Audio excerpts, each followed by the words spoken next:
हम लोग 1000 सब्सक्राइबर के बहुत ज़्यादा करीब हैं, तो आप लोग हमारे चैनल को सब्सक्राइब करिए लाल वाली बटन दबा करके और इस बेल आइकन को प्रेस करके ऑल नोटिफिकेशन ऑन कर लीजिए, ताकि जब भी हम कोई वीडियो डालें वो सबसे पहले आपके पास आए। तो हमारे चैनल को जरूर सब्सक्राइब कर दीजिएगा। तो कैसे हैं आप सब? आशा करता हूँ आप सब बढ़िया होंगे। तो नमस्कार दोस्तों, मैं नाम प्रियांशु और आप देख रहे हैं खबरी बाबा। जी हाँ दोस्तों, आज हम बात करने वाले हैं चिंटू पांडे की फिल्म दोस्ताना की। जी हाँ दोस्तों, दोस्ताना आप लोगों के बीच जल्द ही आने वाली है और चिंटू पांडे ने इसका ऐलान भी किया कि वो जल्द ही मूवी आने वाली है।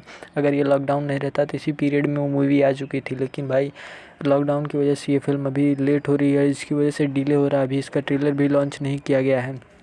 जल्द ही इसका ट्रेलर और साथ ही साथ मूवी का रिलीज़ डेट भी रिलीज़ हो जाएगा।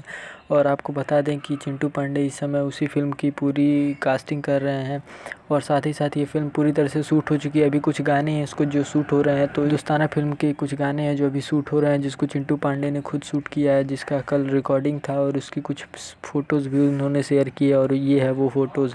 और आपको बता दें कि ये गाना जब आप लोगों के बीच आएगा तो आप लोग काफ़ी इसको पसंद करेंगे, क्योंकि बहुत दमदार गाना होने वाला है। इस गाने का बोल मैं आपको नहीं बताऊंगा, गाना का बोल जब आप लोगों को ऑफिशियली अनाउंस कर दिया जाएगा तो मैं बताऊँ। फिल्म के ट्रेलर की रिलीज़ डेट और फिल्म की रिलीज़ डेट जब भी कोई नई खबर लेकर के आते हैं तो हम सबसे पहले आपको बताएँगे। तो हमारे चैनल को सब्सक्राइब करके बेल आइकन ज़रूर दबा दीजिएगा, ताकि जब भी हम कोई नई वीडियो डालें वो सबसे पहले आपके जाए। तो इंस्टाग्राम पे भी आप हमें फॉलो कर सकते हैं, लिंक हमने डिस्क्रिप्शन में दे दिया है। तो आज के लिए बस इतना ही, मिलते हैं अगली खबर के साथ। तब तक के लिए नमस्कार।